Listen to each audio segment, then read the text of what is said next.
Buenas tardes, bienvenido a Mundo Franchising. Hoy tenemos un episodio bien especial. Estoy muy emocionado, muy privilegiado de poder introducirte a ti, una grande persona en mi vida, no solamente como mi amigo, como mentor, sino como figura de padre, el señor Lyle Swanson.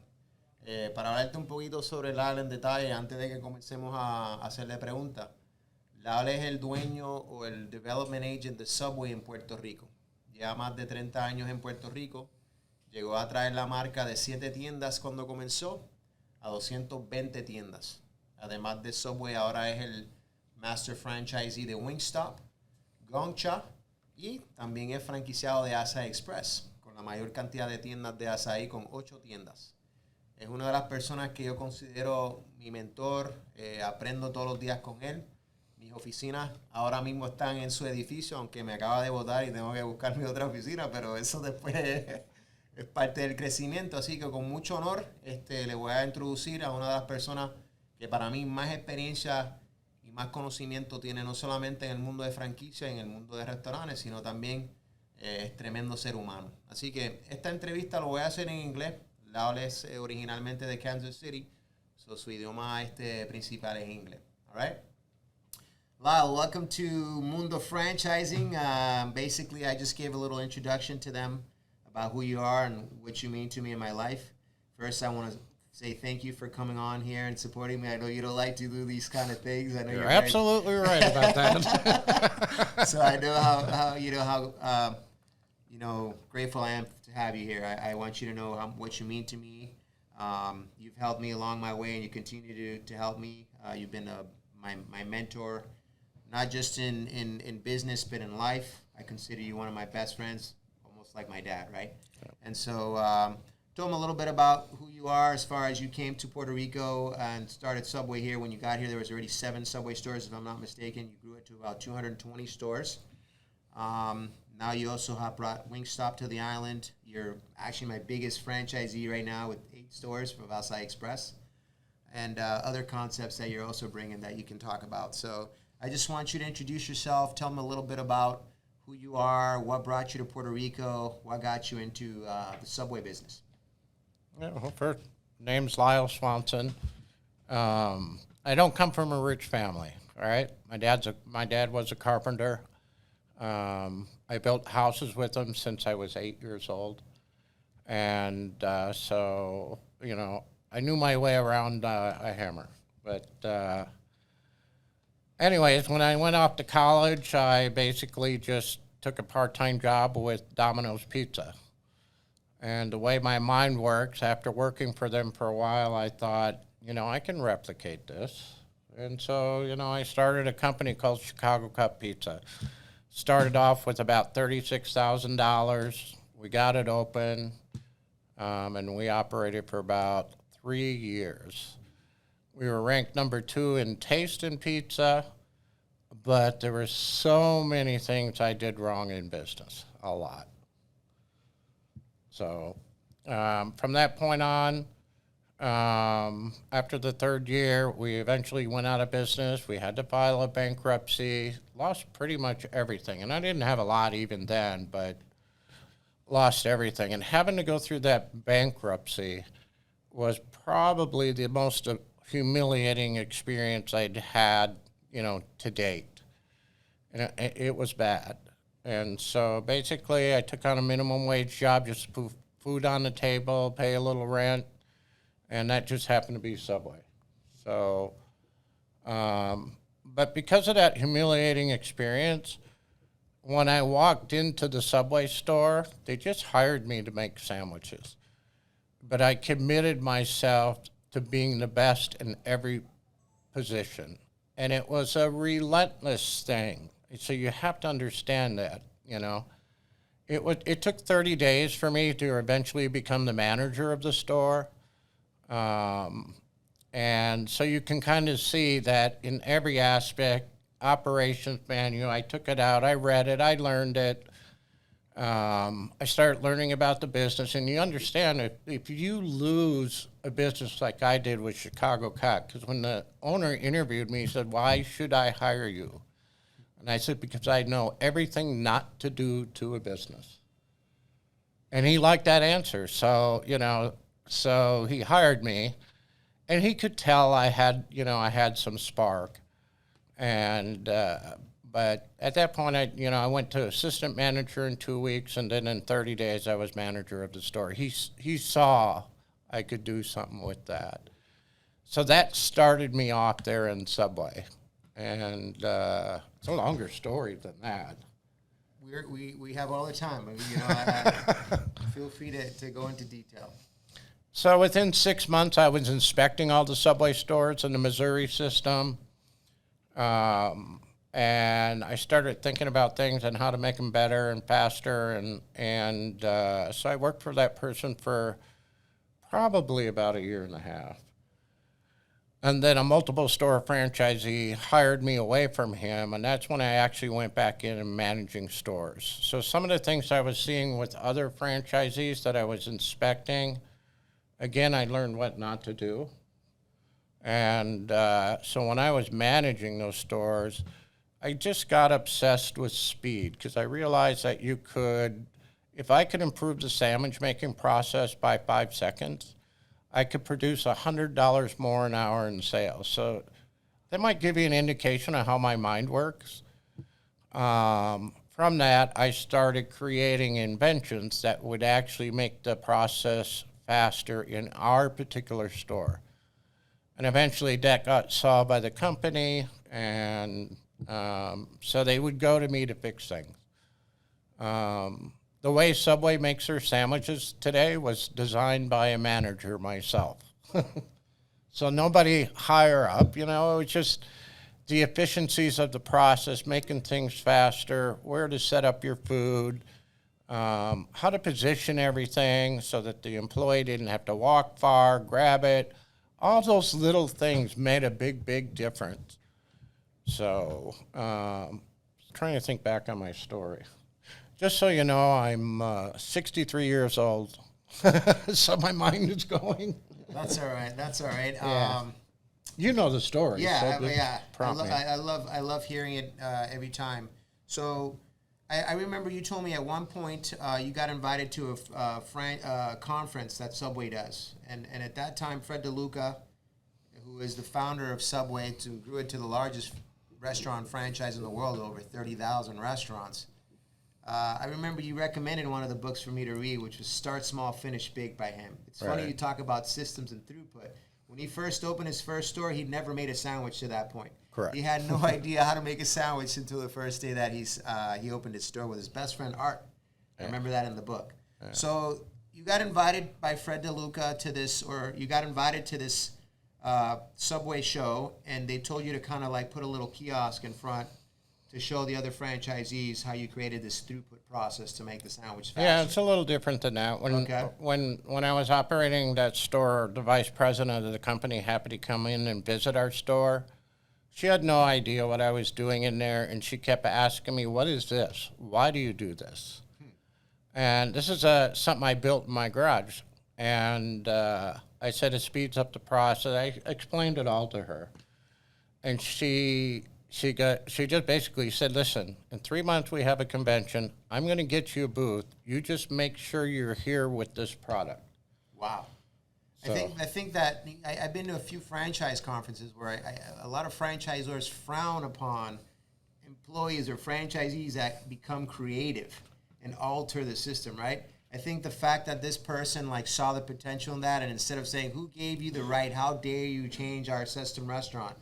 Instead she said, "I need you to present this, to everyone in Subway." I think that was very, open-minded of her. Right? Yeah, back then, 30 years ago, I told you I went through a bankruptcy. I also owed the IRS $15,000. And at that time, that money was all the money in the world, right? It doesn't sound like a lot today, but it was huge.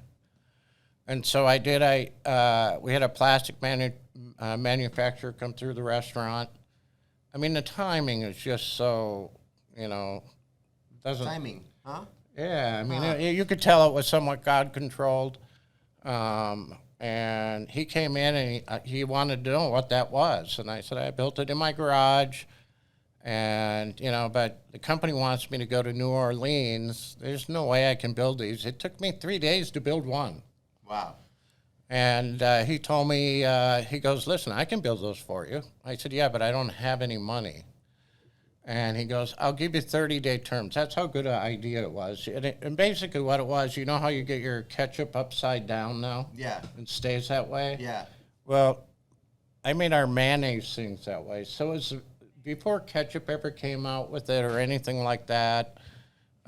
We were doing it upside down. And if you know the Subway system and how to make a sandwich, it was always impossible to get the mayonnaise from the bottom of a bottle to the tip of the bottle. Yeah.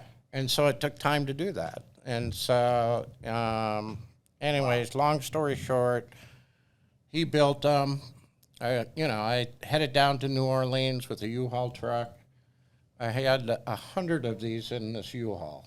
Wow. Were you planning on selling them at the Yeah, I was going to sell them at the, because I had to get the money back to pay the manufacturer. Sure. And so I went down there, scared as shit, let me tell you. Right? I'm a manager, and I'm amongst all these people that,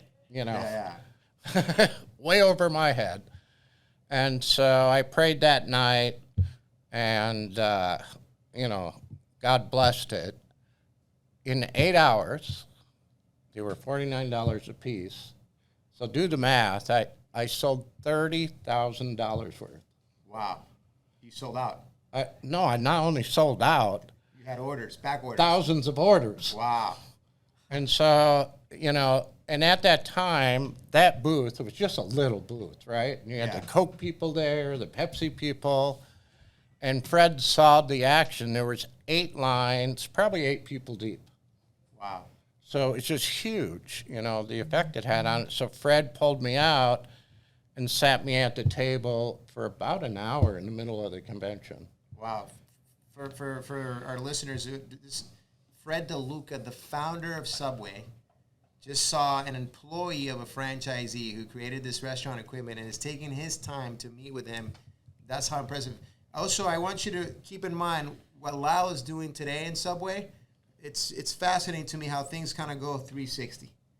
You created something back then when you first started, and then later we're going to talk about what you created now and how Subway is actually about to use that to help themselves now as well, right? So we'll kind of tie it in. I think this is an amazing story. So you spoke with Fred. What happens next? I remember you had a dream. I also want to remind our audience that you're a man of a lot of faith. Right, I know that. Even though I swear, that's all right. That makes you real, right? Yeah. So I know that in the mentorship I've had with you, it's always a God-driven and higher purpose, right? And so keep that in mind to our listeners on why your story has aligned the way it is. So you meet with Fred for an hour. Somehow he offers you an actual territory. You had a dream. It said you're going to be sent to this foreign land where you don't speak the language. If I remember. Well, it just said I'm going to send you to a far country. Far country. Okay. Yeah. And so then what happened next? What did? Well, I mean that was a year later. Okay. When all that happened, Okay. Over time, whenever our research and development in the subway system at that time was pretty weak, so every time they had a problem, I would get a phone call to figure out how to fix it or how to create something. So I had several inventions that we sold to Subway over time, probably about a year and a half. Wow. And so me and my wife formed a company called Sub Technologies. That's the best we could come up with, right? And we ran it out of our garage. So the company kind of relied on me on a lot of ideas. And from that point, you got to remember, I was still managing restaurants, all right? The franchisee I was hired by had 2 restaurants. He left the country. When he came back, he had 8 restaurants and the highest volume restaurant in the state. Which you were managing. That's correct. So it was just that relentless desire to be the best and push and push and push.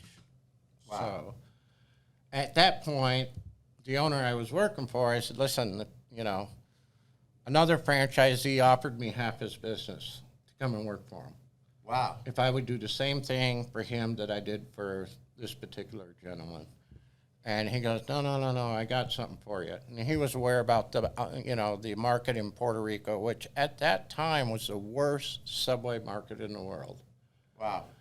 When was this, in the 90s or early 2000s? This discussion happened in 1994. Okay. Yeah. Okay. Yeah. And so I interviewed, for that position. Stuart agreed to put up $40,000 to send me down here. So, just so I understand, Stuart was the franchisee that you worked for. Correct. And since you were about to be poached by another franchisee, he said, hold on, I have to retain Lyle. So the only way to do that is to bring him in as a partner. Correct. And that Puerto Rico was a territory that was available to develop, and it was the worst territory. Correct. And so I think you told me one time, I think this story is funny, I want everyone to hear it. Apparently the executives at Subway didn't like the idea of a manager that wasn't actually a franchisee yet to come and become a development agent. And when they heard, when Fred DeLuca heard that, his word was being questioned, he didn't like that too much, right?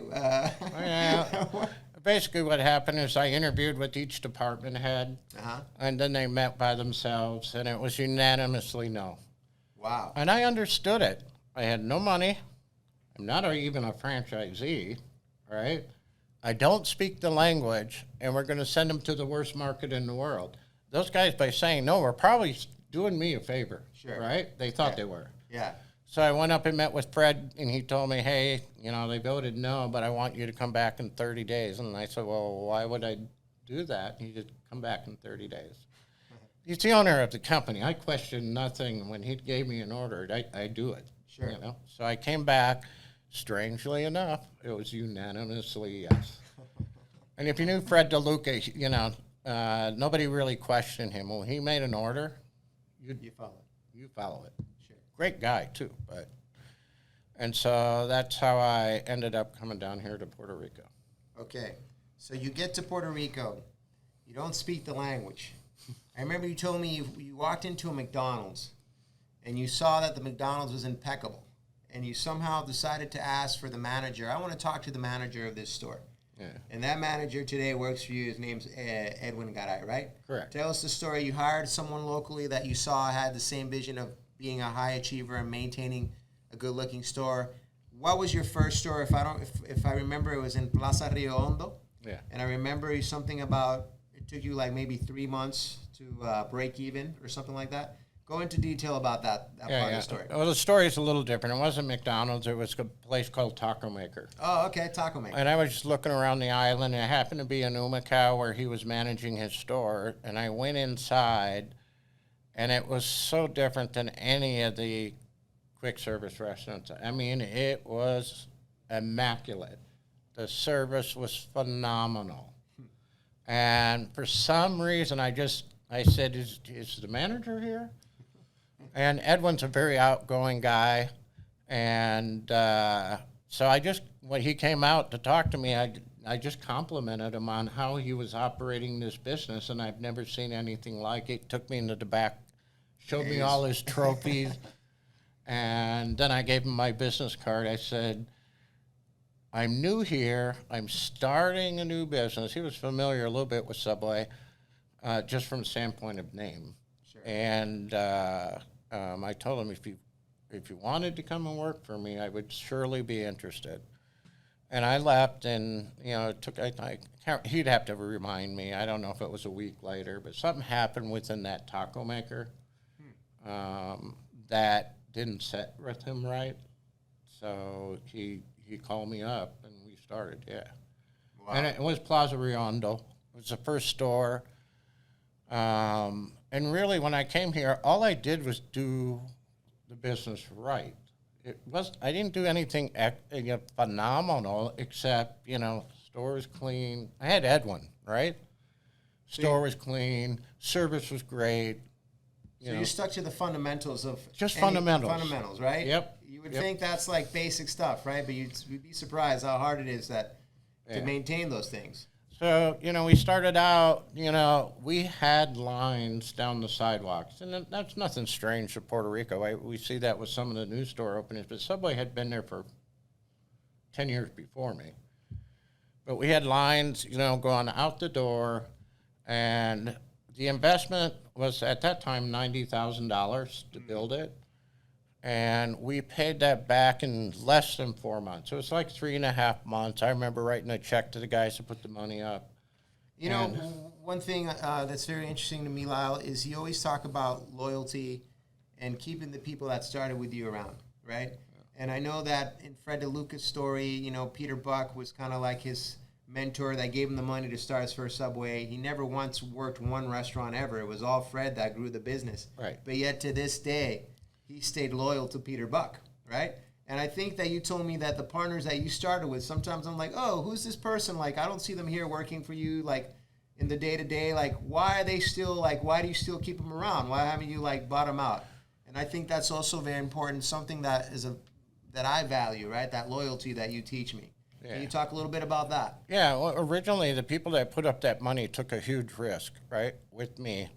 And so at that time, if they put up $150,000, $200,000, you know, I didn't have the money, right?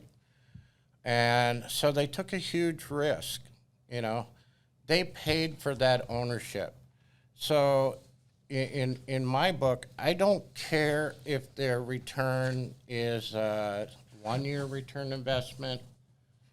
You know, that original investment, because they don't put a lot of money in the company anymore. But probably they get, on their original investment, probably once a month. Wow. From the original investment. But it's just that those, you know, that money was so critical to me at the time, you know. There's plenty of opportunities in the franchising system, so there's enough candy for everybody in the candy store. So if you look at it that way, you know, I can only hold so much candy, right? Sure. When you know, so, you know, that analogy might make sense. Plus, I'm a little more, what's the opposite of conservative? Not aggressive. I'm a larger risk taker, but every one of my partners, for the most part, are older than me and more conservative. Sure. So it kind of keeps a bridle on a horse that likes to run. Okay. Right? Yeah. Not that they can tell me no, because they can't. Yeah. So in every case, I was always the majority ownership and everything, so I make the decisions. But today, even my minority partners, if they don't want to do something, I don't make them do it. Sure. Even though I have the control. Okay. Right? All right, so you opened the Riondo. You scaled this business to 220 stores in an island that's 100 miles long by 35 miles wide. I think the biggest population at one time was 3.5 million people, right? I think it was 3.7. 3.7. Yeah. You told me something about cents per capita. Yeah. When I asked Lyle about things like how he thinks, he says we feed the population 3 times over. 18 million sandwiches are crazy numbers in the way that you think, which to me is mind-blowing. Yeah, I mean, like right now, the population in Puerto Rico is roughly 3.1 million, a little bit less than that. So if we serve 18 million meals, it means I feed the population 6 times a year. Wow. Yeah. But I'm good with those type of numbers. So, you know, I don't know if that translates to you guys, but to think you're feeding 3 million people 6 times, pretty... That's a responsibility. Yeah, well, you know, I sit in my office. I don't really realize how big we are. When I go to our distributor and see the aisles of food for 2 weeks, I'm going like, ooh, this guy's big. Nice. All right, so in any franchise system or in any concept, you're going to have challenges, right? And one of the biggest challenges is competition, right? Yeah. And I know that, you know, you have this mindset, it's called fortressing, right? And it can bite you in the ass if you don't do it right. I experienced this when I tried to fortress this new franchise concept, and I opened 7 stores in a year, right? Didn't work out for me, but it was a great lesson. In your case, you saw a big competitor. We won't say their name, but they came here, and their strategy was, I'm going to open a store right next to all the Subways, and people are going to prefer our concept because our sandwiches are toasted. Right. But they made a mistake. When you order their sandwiches, you mentioned the word speed earlier. right? I remember when I would go to this place, it would take like 4 minutes on average to get my toasted sandwich. 8 minutes. 8 minutes. So when you saw that threat, right, these people are coming into your market and they're intentionally saying, I'm going to open right next to you to compete. Yeah. How did you adapt? What did you do? Yeah, I mean, it pissed me off. Sure. That they would put it in the newspaper like that, you know. Oh, they actually published it that way? Yeah. Oh, wow. And actually in development, that would be the most foolish thing to do anyways. And so I went into one of their stores, their first store that they opened, and I watched their processes of what they're doing. You know, they were basically selling the same meat, you know, similar bread, you know, but their claim to fame is toasted, right? And at that time, you know, I've been working on innovating different things within our business, you know, and this technology came out that was called a Turbo Chef oven, which allowed me to produce the same type of sandwich in 13 seconds. Wow. And so our product was hotter, faster, more efficient, tasty. You know, their product was good. You know, you just had, by the time you order, wait 8 minutes for it to come out of the oven, package it, give it to you. You know, that's 12 minutes. If there's a line, you could be in that restaurant for 30 minutes. You only have 30 minutes for lunch. You're not eating there. There you go. And eventually, you know, because of what we did, I think we had around 100 restaurants at that time. You know, and they were kind of, you know, they were coming to take some of our business. Well, that's what competition is. Sure. So, you know, we rolled out this Turbo Chef oven, I think, in 4 months, something like that, in 100 restaurants. And so it never allowed them to get the foothold. So we're able to buy product cheaper. You know, they couldn't compete with us. So I think that, you know, for you know, the fact that you were able to identify, I think you were the first one in all the Subway market to introduce that. Yeah. We did that here. And 5 years later, rolled out worldwide. Wow. And now 70% of the sandwiches made in the Subway system are toasted. Which is a theme of what you've done moving forward. We'll talk about it more in detail in a little bit. You were very, I know you don't like the word maverick, but revolutionary in bringing new things to the island. That's a better word. Revolutionary, right? Yeah. Okay, so one of the things you did was, you know, I think you told me your breakfast business is a good percentage of your sales, right? Yep. And so compared to all the other Subways in the United States, this is the only place where you can actually get a hot omelet sauteed, made in front of you, right, for breakfast. Right. You also created the pizzas, right? Talk to us a little bit about some of those innovations and how they're actually, for those that, just to put it in context, right now, Subway, it just sold to private equity by Roar Capital. AUVs, or the average sales of these stores yearly, in the United States is about 50% less than the Puerto Rico market. In this market, Puerto Rico has the #1 highest gross averaging sales of any Subway in the United States. In the world. In the world. Yeah. Wow. So they've actually, President, I think, came down here to see you, to see what you're doing. Yeah, the CEO. The CEO, and they're looking at implementing these changes now in the United States, right? Yeah. Talk to us a little bit about that and the importance of innovation, and always like the way that your mind works. Obviously, it's about speed, and I think that's just your talent. You can't help yourself. Speed is part of it, but how it interworks into our business. Way back when I was managing that store, I had a breakfast program. It was called the Omelet Breakfast Program. At that time, we were using gas burners to make the omelets. And so everything is made in front of you, fresh, customized, you know. Not real practical to be using open flame gas on a sandwich unit. But back then, technology started to change. You got to remember, this was like 35 years ago. So you probably can't remember that induction was even around. Sure. And so it was a totally new technology. It was very expensive. But in order to put this in all of my 160 restaurants, I changed everything over to those ranges for safety reasons. You didn't try it out in a few restaurants before you rolled it out to 160? No. You went all in 160. Well, remember, I started the first restaurant, right? And Yeah. I put it into that restaurant. So my So- franchisees coming in just thought that was Oh, normal. so when you opened your first restaurant, you already included the breakfast program? Absolutely. Wow. Yeah. I didn't know that, actually. That's Yeah. amazing. Yeah. Okay. Today, roughly 25% of all of our sales is breakfast. We're pretty close, equal to the McDonald's chains in selling breakfast. So you can tell how good it is. And it's just because it's freshly made in front of you, customized. Sure. So you get to watch it cook. Yeah. So whenever I bring in a piece of equipment, it can't be single use. So, it's in the middle of my sandwich unit. How am I going to use this during my lunch periods and at night? And so then we decided, what if we go into pasta? It's kind of in the Italian range, because our subs are Italian. And so we started experimenting with pasta, and we smoked it. I mean, so... What percentage of the sales are the pastas now? Anywhere from 10% to 14% of our sales are pasta. But now our night business has grown because, Puerto Ricans seem to like hot food at night. Sure. They want a meal. They don't want a sandwich. So I saw a lot of pizzas, pasta, some sandwiches, because we also do sauteed subs.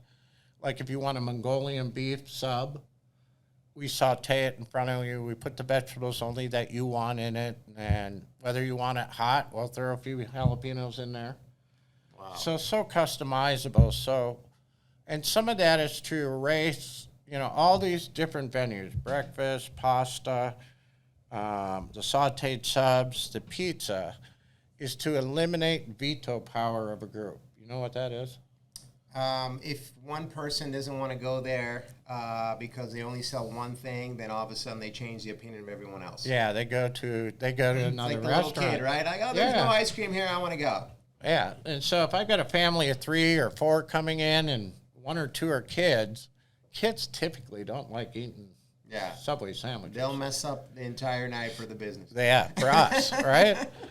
Yeah. But with that pizza, and then further on, if we talk about acai in the mega restaurants. Yeah, well, that's where I'm going to transition. So, for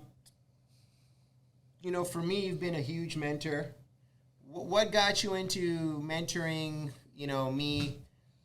I remember, to this day, you're like, you want to do what? You want to sell some purple fruit in a cup for $9? Like, your chances of success are very low, right? Yeah. I didn't say purple fruit. I just said, so let me get this straight. You want to put fruit in a bowl and sell it for $9. And I'm going like... You don't understand, Lyle. It's all about lifestyle. You know what I mean? Yeah. He was trying to explain it to me. And so I was he had $15,000 to start this off. We had a hope and a prayer, right? Basically. Yeah. And Hector did all the work. I just guided him along the path. And I remember he called me up. First of all, he came to, can I talk about the club? Sure. We belong to a club, a special club, for alcoholics and addicts. So I was an alcoholic. I've got 12 years sober now. I think you're like 16. Hopefully next month will be 20 years. 20? 20 years, yeah. So I'll Hector be was official old timer now. That they Oh, call yeah? it, when you get to 20 years, you can have the title of old timer. Yeah. Yeah. So, in a way to give back, I have a lot of gratitude. What was the question that you asked me? How you got into mentorship? Why that's so important? Yeah, to you? it's important to me. First of all, I'm very grateful for the island of Puerto Rico, right? The people. Nothing works here, right? We'd all agree. Not a whole lot works. But the people are phenomenal, right? Oh, yeah. And so they made my wealth. They supported us, but I have to give back in an area, right? And so the best way for me to do that, to share my faith, talk about Alcoholics Anonymous, was to mentor people, right? And so I'm pretty open about the fact that I'm an alcoholic, only because I want people, everybody has one in their family, right? Sure. Alcoholic, addict, whatever. And it also breaks the wall down. They go like, oh, those guys are kind of real. Yeah. Yeah, they would definitely, you're intimidating for most people until they actually get to know you and see, like, oh, this guy's real. And so, Hector came to me. He knew I was good in business. And he asked me if I would mentor him. I said, at the time I didn't realize how much it would be. But, I said, sure, why not? I'm in your building now. Right? So, and so I enjoy mentoring. So I do it with sponsees, not a lot of sponsees. A lot more, I like to get alcoholics and addicts into business. The reason is we have a competitive advantage over everybody else, right? Why do you think that is? Because we go to excess in everything we do. Yeah. So we're passionate about things. We go over the top. And that's why you'll see some of our businesses. Like, he's relentless in his pushes, right? In creation. And you can see that because what he's done with his company is certainly not normal, right? And so I kind of compare myself. I know comparison is the biggest thief of joy, and I'm in a different market in Puerto Rico, but I'm like, oh, this guy has 300 stores, Like, that's us going to our excess, right? Yeah. So, but that's just kind of an explanation of what I think about the mentorship. I love seeing, like, if my employees, I think I have 8 employees that are restaurant owners now, maybe 9. Wow. I try to grow them out of my company and go, why the hell would you want to work for me for? Yeah, you have your own restaurants. You can, Yeah, but there's only a certain percentage of people that can really be entrepreneurs. I think it's 10, 15%. Well, I think franchising is not necessarily entrepreneurship. Yeah. Whenever I go to this Springford conference, franchising is more. They said franchising is for average intelligence. As long as you can follow a system, right, you should be able to be okay with franchising. In your case, you're definitely an entrepreneur because you create systems, right? But most people, if they can just follow a system, that's what's so cool about franchising. Also, you talked about that learning curve, right? You're paying for all that mistakes that you're going to make regardless. Yeah. The franchise model pretty much oversees that or speeds up that learning curve, which is where most people fail. Yeah, right? when I talk to people about getting into business, I tell them go with a franchise. It's a roadmap, right? Exactly. And so I always go in odds. Like, the fact that Hector, I told him in the beginning, you have a 90% failure rate. Well, the fact that he asked for a mentor, he probably saved another 10%. So now you only have an 80% chance of failing, right? Yeah. In a franchise business, 90% of them succeed. Really? Yeah. So, that roadmap is so critical, and you can still screw it up. I've seen it many times. Yeah. But stick to the fundamentals, like you said. You didn't do anything. Yeah. And so, I would always tell people, get into a franchise. Don't try to do it on your own. Because in the end, you're going to pay the price, right? Yeah. Either through your mistakes, maybe you'll survive your mistakes and grow a business, but it won't be as fast. So, Lyle, you got me into mentorship. I know that it's important for you to help other alcoholics get into business. When you saw what I was doing with Acai, you saw the opportunity to help another one of us crazy alcoholic, Chris, right? And you opened up a store in Las Piedras. I remember when I went there, I was like, you're crazy. This is like no one's going to... It was in a perfect location, like a 4-way stop sign. And obviously, I didn't have the vision that you have. And that store is... You remember when I told you I was going to put a drive-thru on the trailer? Oh, you said, it's not going to work. I don't want... Oh, that's another revolutionary thing. Like, I had no idea. He told me 90% of his sales in his Subway stores that have drive-thrus. Well, it's 50 or 60% now. Okay. Yeah. But so one of the things that was revolutionary for us as a company is we started implementing drive-thrus. Yeah. That was Lyle Swanson, right? And the trailer company. They've never built one. That's right. The windows, the people that build our trailers for us. Concession Nation, shout out to you guys out of Florida. So what do you think about Acai Express now that you're into business with it? You're actually... I'm kind of mad at that. Like, I can't have you have more stores than me. I think you have 8 stores and I'm at 9. So I got to catch. I think I'm building another one to be at 10. Yeah. So what got you into Acai Express besides helping Chris? What do you think about it? What are some things that you think we can do? I've got partners in my businesses, and all of them, want to open up Acai Express stores. Really, it's profitability. Okay, You know? just a disclaimer. I'm not telling him to say that. In our item he's 19, not. I'm not talking about, if you're interested in a franchise for Acai Express, you can talk to Lyle separately. But as the franchisor or representative of the brand. All right, between me and you, Okay. it's pure money now, right? Okay. How much money does this franchise generate? That's why anybody gets into a franchise, right? And so now we're building mega restaurants. So you're going to see around Puerto Rico, you're going to go to a Subway restaurant and you're going to see an acai store inside of it. It doubles the sales with the same location. Not quite double, but pretty close to double the sales. So, it's just, the match is perfect, right? Subway's a healthy product.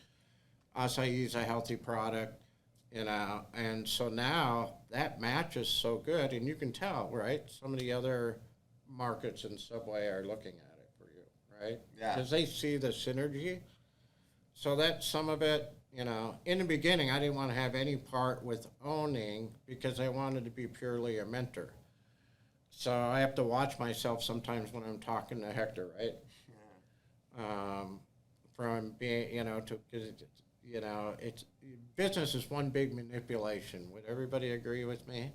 We're trying to sell something. We want our way. We're doing this. So I have to watch out for that. It could become a character defect. Because I have that ability. But I didn't want to get into acai in the beginning. But I saw another alcoholic that was really, really, really good. Right? He was running our club. And so that really got me introduced into acai, running an acai, right? And from there, it just made sense with the mega restaurants to match an acai up with a Subway store and get better real estate for both companies. So that's what it was. Okay. What do you see acai, going now in the next 5 years? What are you excited about it? I know that you're always trying to get me to do new things. Like, we started selling ice cream because of Lyle. We started selling popsicles because of Lyle, right? So I'm not always in favor of those things, but I'm always willing to try.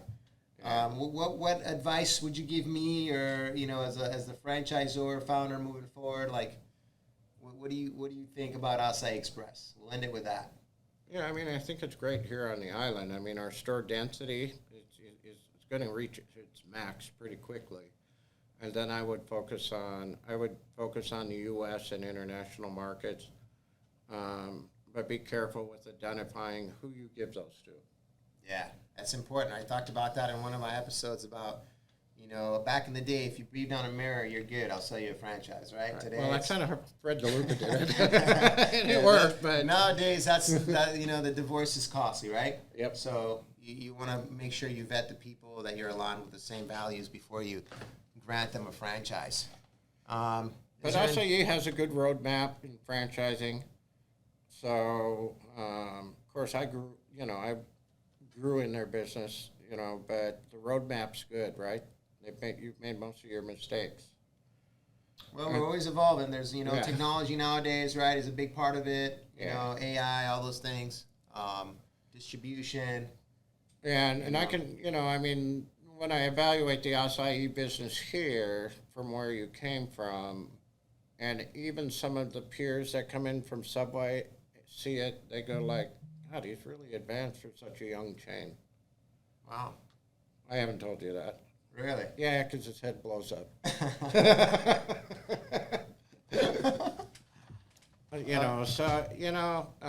But there are other chains out there too. If you really want to get into business, again, my advice is find a franchise. I wouldn't go for the big boys. I'd go for the medium size.